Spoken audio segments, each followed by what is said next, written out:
So apparently, Abbott Elementary has teachers second guessing their decision to quit teaching. So today, we're going to talk about whether or not Abbott Elementary is triggering.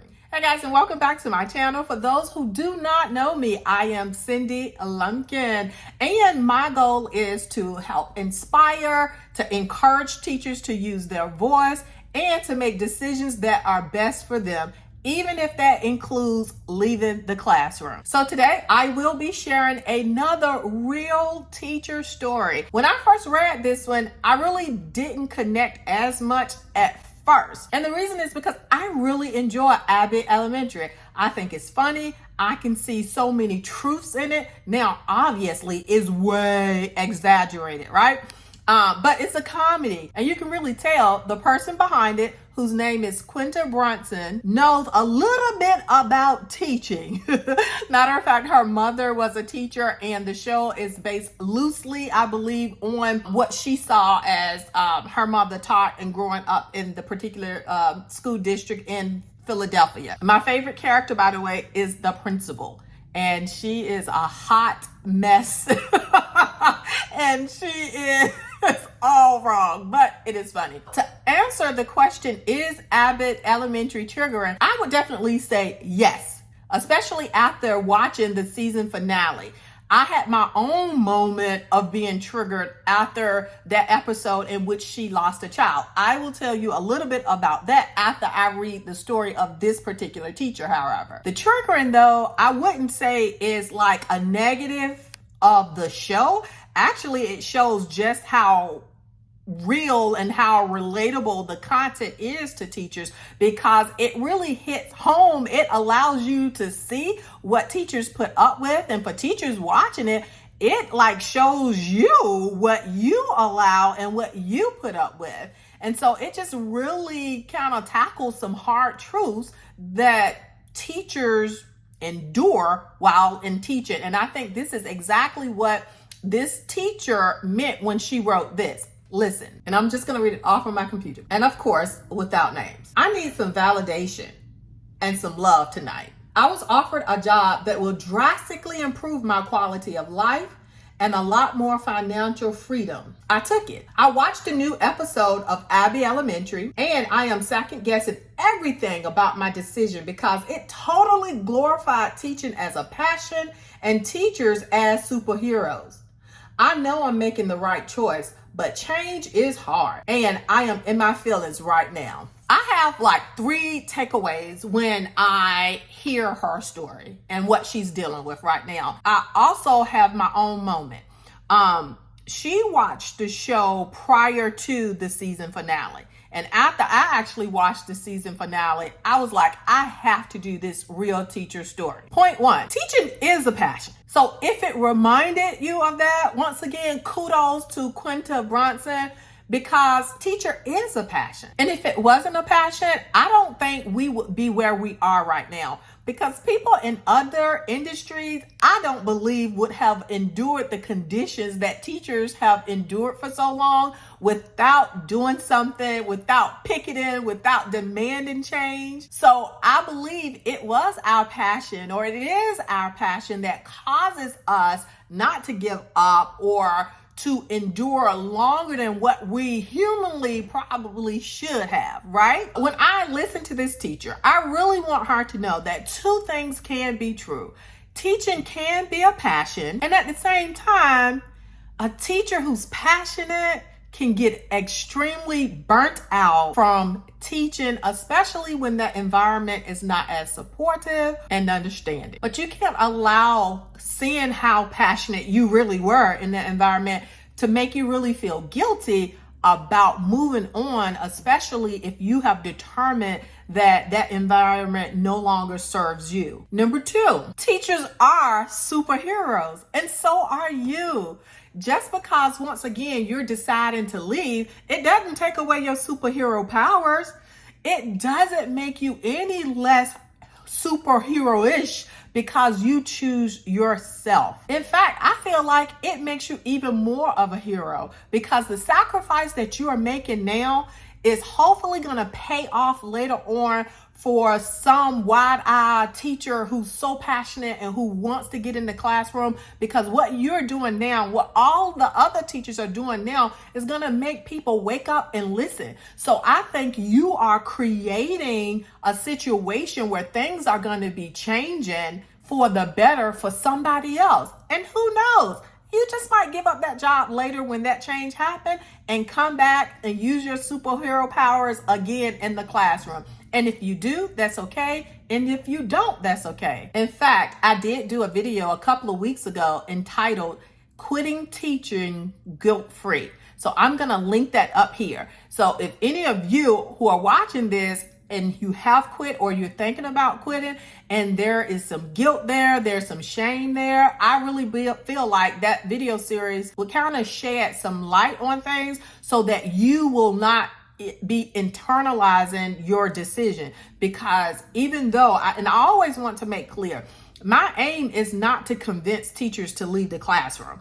I only want teachers to make the decision to do what is best for them and not to feel guilty if they decide to stay, not to feel guilty if they decide to go, and not even give them judgment for what decisions that they make for their lives. At the end of the day, I want to empower you guys to do what you feel is best for you. And for those of you who are like me, once again, teaching is in my blood. I love it, but I couldn't do it the way that I was doing it. And it took for me to create my own situation where I have been able to still flourish. I may not be impacting hundreds of kids, but I am still impacting kids in my community and kids still who really need what I'm offering because they weren't getting it from public schools. So for those teachers, I also inspire you to start your own school, and I will put the link above too if you're interested in hearing my journey. But at the end of the day, none of us should feel guilty for the decisions that we make about our lives, particularly when it involves our health, whether it's physically or mentally or psychologically. I think that really leads me into my next point about this mass exodus of teachers that we're seeing. Like this teacher, like many of us, are kind of experience what I feel like is cognitive dissonance, right? Like no one would put themselves in a situation where their body is being deteriorated, whether it's physically or mentally again. But you can hear it in this teacher's voice. Once she says, "This is going to drastically improve my quality of life." That there alone, it should not be any altering. There should not be any doubt. Just because she's making a decision that's going to improve the quality of her life, there should be no doubt surrounding her quitting teaching. Not only that, she also said this is going to be a lot more money. Okay, how else can we sweeten this deal? This is going to drastically improve her quality of life. She's making a lot more money, but she's still kind of feeling guilty for leaving teaching. To me, that is cognitive dissonance, right? And it's like, what is this hold that is on teachers for us to continue to run back or doubt whether or not we're making the right decision and run back to something that is not helping us or healthy for us or serving us just because we are passionate? Not only that, she also said, "But I know I'm making the right decision." By the way, I think you are making the right decision. Because if it was not serving her, if she's not healthy, and I can say this until I'm blue in the face.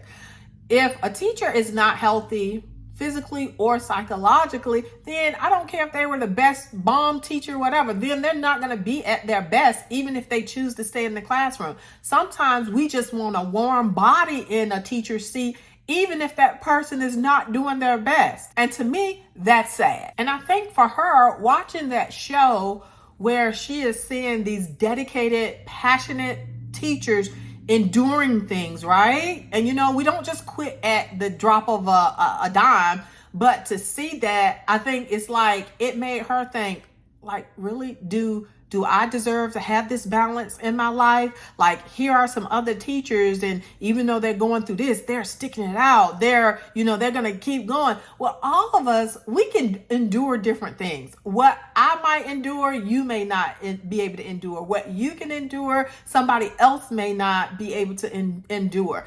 But you deserve a balanced quality of life. And if you're at that point where some other employee gives that to you, man, honey, run. Take that job and be happy. Go be a superhero in another field. Now, I did tell you guys that this question like hit me right in the face. I watched the season finale, I think it was Sunday, so almost a week ago. That episode, they actually went on a field trip, and the main character lost a kid. And that like totally hit home for me. I'm getting ready to share a piece of my story with you guys that I really rarely talk about, because it was traumatizing to me. And when I saw that episode, for a second, it was triggering. And for me, negatively, because it brought like that memory of me losing a child back. And it was one of the most devastating periods of my life. Matter of fact, it was my first job. Okay. It was my first job. Like, here I am, like 22 years old. I started like maybe in October. So the school year had already gotten underway. When they hired me, I was just given the grade book and taken to the classroom. So I didn't go through any orientation, no new teacher training, nothing. It was just like truly learning everything on the job. In fact, the class had already been up and running for at least a month. And for context, it happened to have been a special needs moderate class, self-contained, and they did a lot of field-based experiences. And which meant that they went outside of the school, they went to Special Olympics, they had days where they went to the mall to do lunch and to have some like job training skills where they wiped down the tables and all of that good stuff. And they used public transportation. So all of those things had already been set up. And so here I am, this new wet behind the ears teacher, and I was just picked up, boom, and put into this room. And they had already given me the schedule and told me, hey, may the force be with you, right? So I just continue with their scheduling. Also, for context, let me say this. Like so many school districts, they were already behind in staff. So this particular classroom, the teacher had gotten promoted to like department chair. And in this district, because the schools were so big, when you get promoted to like the department chair, you really did not teach classes. And it was almost like being an assistant principal where you were responsible for special ed, okay? She had a para who had been, I guess, substituting, and that para was older and she was already working with that teacher. But when that teacher got promoted, and then when I was hired, then that substitute moved to another opening that they had. So it was a class that not only was already in full bloom and going, right? They put this brand new teacher in there, but it was supposed to have a para, and they moved that para out when they moved me in. So I am in here with this group of children. I believe it was about 7 or 8. I was told what their schedule was, and my interpretation and expectation was you just continue to do what they had already been doing, right? So that's what I did. And I mean, it didn't mind me. I enjoyed it. Like, we got on a city bus, and that was a part of their training. You know, I gave them their coins and they put it in the little slot, and we'd go sit down and ride the bus all over the city when we were supposed to do it. Well, lo and behold, one day we got to the bus stop and we were waiting for our bus. And for some reason now, even when I look back on it, like, so many people, it was like such a crowd of people, and I can't even remember like what happened or why. Like, it was just so many people. And I remember like standing up, because some of my kids were sitting down, some of them was standing up. And I remember getting up and I'm like, okay, y'all, like, gather in tightly, because it was a couple of different city buses and people were going on and off. It was just a lot of traffic. Well, once the dust cleared from that situation, and both of those buses who happened to come up almost at the same time was not our bus. But once the dust settled, our bus came and all of the kids got up and they put their stuff in and I got on, and then someone was like, count your students. I counted my students and I was missing one. At that moment, like my heart dropped, like, because I'm on the city bus. We done put our money in, the man and closed the door. We gone. And I was just like, I don't even know. I can't even explain to you what my mental state was like when I think I was in shock. I was just in total shock. And I remember a man like looking at me and was like, ma'am, are you okay? Are you okay? And I was like, no, I'm not okay. I think I lost a student. And he was like this spiritual man, because he was like, well, let's pray. And I was like, are you crazy? I don't have time to pray. I lost a student. See, that will let you know how just horrible that moment was, because I believe in God and I believe in prayer. But at that moment, I'm like, man, it is not time to pray. It is. Do you know, you guys, this kid happened to have been on the spectrum and she was nonverbal. That alone, like, I can't tell you how, like, even if somebody came up to her and said, what's your name? Well, she did have one of those augmentative devices and she knew how to press it and say her name. I probably shouldn't say her name. I remember her name to this day. And I was with them children for all of 2-3 weeks. Okay. So I'm like, at this moment, I'm not thinking about prayer. I should have been. Anyway, I go up to the front to the bus driver. I'm like, dude, I am a teacher. I have this group of kids. I do not know where this kid is. I was the last one to get on the bus, so I know I didn't leave her at the bus stop. So he got on his little whatever and ready to go into the whatever. And then I got myself together enough to call back to the school. By this time, like, I'm hysterical, okay? Like, I am losing it. It's all that I'm doing. Like, I can see my other little kids' faces now just looking at me like, oh, what's wrong with Miss Lumpkin? But when we got back to the school, we hopped off the bus and her mom had already beat us back to the school. So I'm assuming when I called and I reported and then I told them everything, they went ahead on and called mom. Mom just so happens to work for the sheriff's office. That's a good thing. Okay. It was a good thing, but she was there with her folks. So they came in support of her.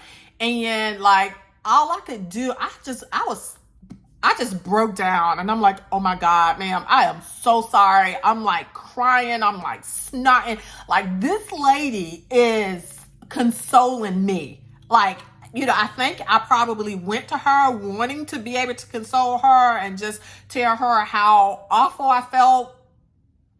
Okay. Anyway, she was just like, listen, Miss Lumpkin, it's going to be okay. You're all right. You calm down. Is smart. And she was a smart girl. She's like, she is going to be okay. And so I remember just sitting down in a desk out in the hallway. I don't even remember how I got home. All I know is I was bawling my eyes out forever.